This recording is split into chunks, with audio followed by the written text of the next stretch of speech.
코리아 케이크TV의 고영석 박사입니다.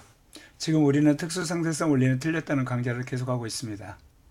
지난 시간에 특수상대성 원리의 잘못을 규명하기 위해서는 자와 시계를 물리학적으로 정의해야 된다고 그랬습니다. 그래서 강체자와 빛의 자, 원자시계와 빛의 시계를 물리학적으로 정의를 했어요. 그런데 이것을 그냥 사용하면 안 됩니다.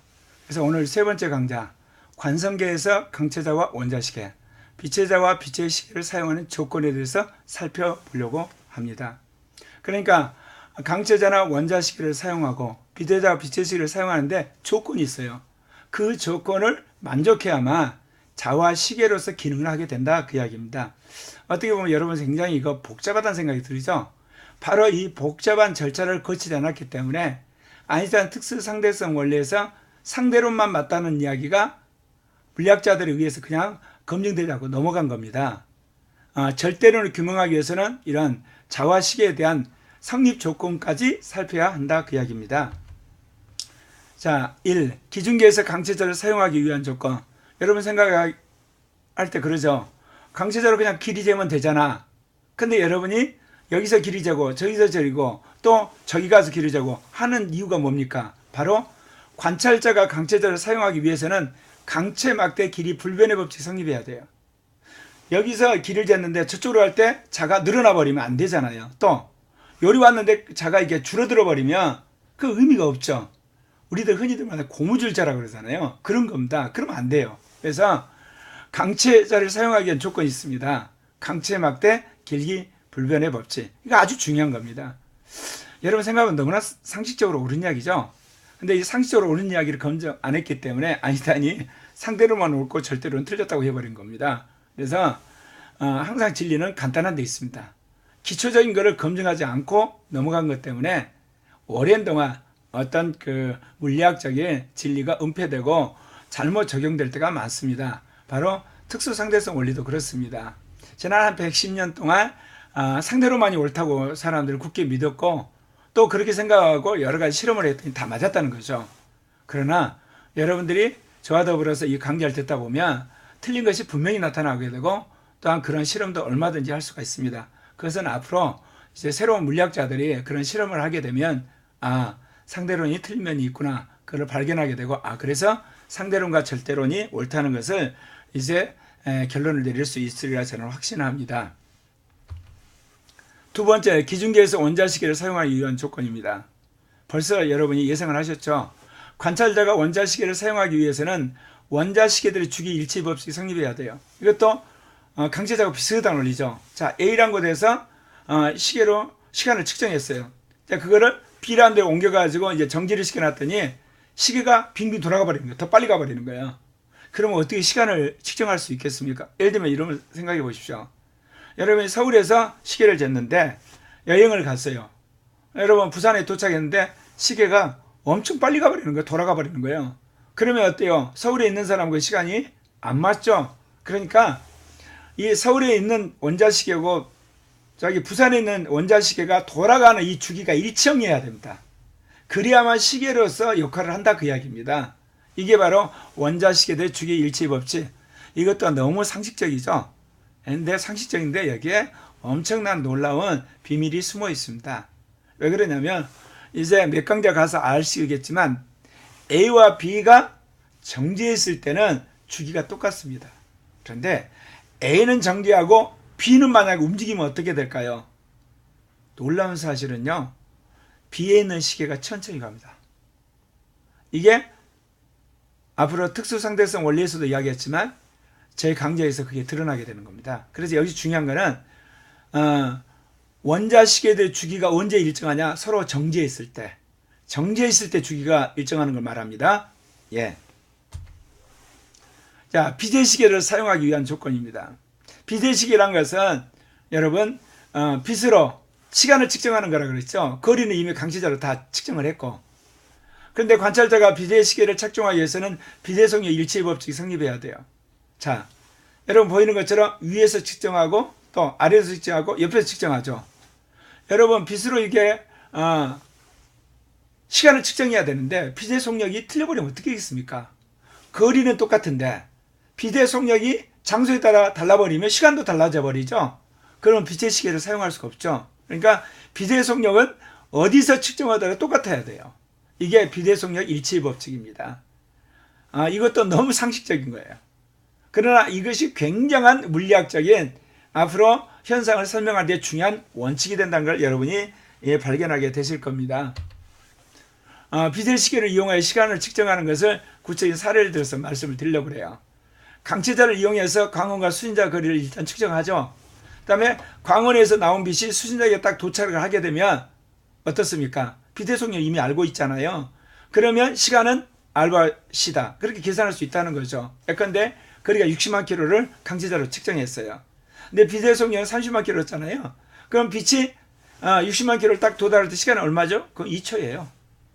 그러니까 거리와 빛의 속력을 아니까 시간을 알 수 있다. 이게 빛의 시계를 이용하는 방법입니다. 자, 네 번째는 기준계에서 빛의 자를 사용하는 조건입니다. 빛으로 어떤 거리를 재는 걸 말하죠. 자, 관찰자가 빛의 자를 성립하기 위해서는 빛의 등방성 법칙이 성립해야 돼요. 자, 여기 보면 아시겠죠? 빛이 지금 위로, 우측으로, 좌측으로, 아래로 이렇게 가잖아요. 가는데 위로 가는 빛이 빠르고 아래로 가는 건 늦고 그 다음에 옆으로 가는 건 약간 빠르고 그 다음에 우측으로 가는 것은 또 약간 늦고 그러면 이 빛으로 모든 방향의 거리를 잴 수가 없어요. 그러니까 빛이 어느 방향으로 가더라도 속도가 일정해야 된다는 빛의 등방석 법칙입니다. 근데 여러분 이건 너무 당연하다고 생각하죠? 그렇지 않아요. 여러분 빛이 물속에 통과를 할 때요. 흐르는 물속에서 빛이 통과하면요. 빛이 흐르는 쪽으로 가면요. 더 빨리 가요.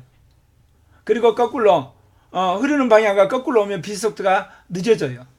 진공에서만 이게 빛의 등방성 법칙이 성립합니다.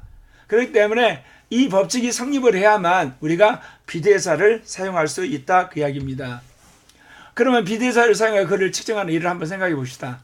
지금 광원의 원자시계가 T가 0일 때 빛이 나갔어요. 수신자의 원자시계가 시간 T일 때 도착했다 그러죠. 그러면 거리가 얼마입니까? 시간 T가 걸렸죠. 그러면 R은 CT. 그래서 거리 그냥 아는 거예요.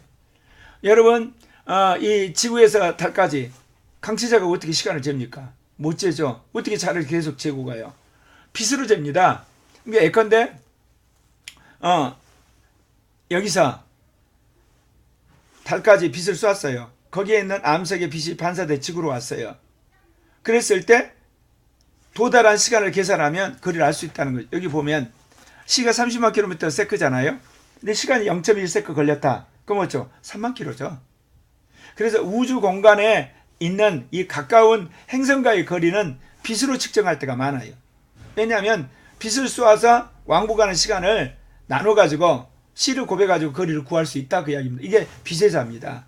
그러니까 우리가 거리를 잴 때 강체자와 비대자, 시간을 낼 때 원자시계, 빛의 시계로 측정하는 것을 우리가 볼 수가 있습니다. 그러면 자 여기서 이제 또 하나 중요한 것이 나옵니다. 기준계에서 원자시계가 두 개예요. 그동안 우리가 원자시계를 사용한다고 그랬지만 사실은 두 개의 시간을 맞춰야 돼요. 여러분 아빠가 여기 있고 아들이 부산에 갔어요. 그런데 지금 몇 시야 그러면 서로 시계를 맞췄기 때문에 이 시간이 여러분 이용하지 갈 때 시간을 안 맞춰놓고 갔다. 그러면요 지금 5시야 근데 아빠 시간은 9시예요. 왜냐하면 제멋대로 시간을 맞춰버렸기 때문에. 그러니까 떨어져 있는 두 시계를 일치시키는 걸 동시하라 그래요. 근데 아인슈타인 천재성이 여기서 드러나는데 아인슈타인이 처음으로 동시하라는 개념을 발견했고 이거를 특수상대성 원리에서 도입합니다. 자 보십시오. 자 A라는 지점에 원자시계가 있어요. B라는 점에 원자시계가 있는데 강체자로 지금 거리를 다 재놨어요. 그 다음에 T가 0일 때 빛이 갑니다. 빛이 가가지고 B라는 지점에 딱 도착하면 그때 시간을 T로 딱 맞춰요. 그러면 T란 건 모르겠어요. 알바 C잖아요. 그럴 때 A라는 시계는 어떻게 했어요? A라는 시계도 이미 T만큼 움직여 와 있죠. 그래서 누가 이게 보게 되면 두 개가 같이 돌아가는 거예요. 이거를 동시하라 그런 겁니다. 우리가 가끔 지금은 전자시계를 사용하지만 예전에 우리 태엽을 감는 시계였을 때 어때요? 시계 갖다 놓고 시계를 맞춥니다. 돌려가지고. 그렇게 시간을 맞춰야 되는 거예요. 시간이 안 맞춰지면 이게 안 되는 겁니다. 그래서 오늘날 인공위성이라든지 비행기를 조종하는 조종사라든지 그 다음에 우리가 쓰는 이 핸드폰을 조종하는 GPS, 이게 굉장히 중요한 게 시간을 일치시키는 겁니다. 시간이 일치가 안 되면 엄청난 일이 벌어지게 됩니다. 비행기가 잘못해서 추락을 하게 되고요. 비행기끼리 서로 충돌해 버리게 되고 이런 일이 벌어지는 겁니다. 그렇기 때문에 이 시간을 동시화시키는 게 굉장히 중요한 건데, 아인슈타인의 이 동시화의 개념 때문에 오늘날 현대 우주선이 돌아가고 잠수함이라든지 비행기라든지 기차라든지 모든 고속으로 움직이는 모든 물체들이 오늘 작동하는 것이, 만약에 동시화 개념이 없었더라면 큰일 날 뻔했습니다. 그래서 항상 시계를 말하면 빛으로 두 시계는 동시화를 시킨다. 자, 그러면 이제 또 뭐가 있겠습니까? 당연히 자 이야기가 나오겠죠. 자, 강체자가 딱 있어요. 그럼 여러분 강체자로 생각할 때 그냥 길이 재면 된다. 근데 지금 우리는 자와 더불어 시계를 이야기하죠. 자, 여기 여러분 보시면 보지만 A라는 지점에 시계가 있어요. B라는 지점에 시계가 있어요. C라는 지점에 시계가 있어요. 사실은 지금 상징적으로 그려냈지만 굳이 이야기하면 이 강체자, 큰 강체자에 시계가 촘촘히 다 놓여졌다고 봅시다. 그러면 어떻게 해야 되겠습니까? 강체자가 놓여있으면 시계가 째깍째깍 동시에 똑같이 돌아가야 돼요. A에 있는 시계는 예를 들면 그 순간에 예를 들면 5초다 그러는데 B라는 시간은 6초고 C라는 시간은 예를 들면 7초다. 이건 말이 안 되는 거예요. 왜? 같은 강체자인데 한쪽은 5초고 가운데는 6초고 벨공지는 7초다. 이런 일이 있을 수 없는 거예요. 만약 이렇게 시간이 다르게 되면 이건 강체자가 될 수 없는 거예요. 그래서 강체자에 아주 독특한 성질이 있습니다. 강체자에 어디다 시계를 놓더라도 그 시계는 동일해야 된다. 이게 강체자와 비체자를 함께 사용하기 위한 조건입니다. 어떻게 보면 굉장히 간단한 개념들이죠. 근데 제가 이 개념을 찾아내는데 30년 걸렸습니다. 어떤 물리학 책을 보고 논문을 보고 어떤 강의를 들어도 이렇듯 자가 두 개고 시계가 두 개라는 이야기를 안 했어요. 더불어서 강체자와 비체자를 함께 사용하기 위한 조건을 말한 책도 없었고, 또 아까 말씀드린 것처럼 원자시계가 비체시계로 동시화시킨다는 개념도 명확하게 말한 책이 별로 없었어요. 물론 아인슈타인이 동시화 이야기를 했지만. 그래서 여러분, 원자시계와 비체시계는 동시화가 중요하고 강체자와 비체자는 시간이 항상 일치해야 된다는 거 여러분 꼭 기억하셔야만 하는 겁니다. 그래야만 아인슈타인의 특수상대성 원리가 틀렸다는 게 규명이 될 뿐만 아니라 절대론도 옳다는 것이 증명이 되게 되는 겁니다. 그래서 절대론과 상대론, 이 두 것이 공존하게 된다는 것을 여러분이 이제 알게 될 것입니다. 감사합니다.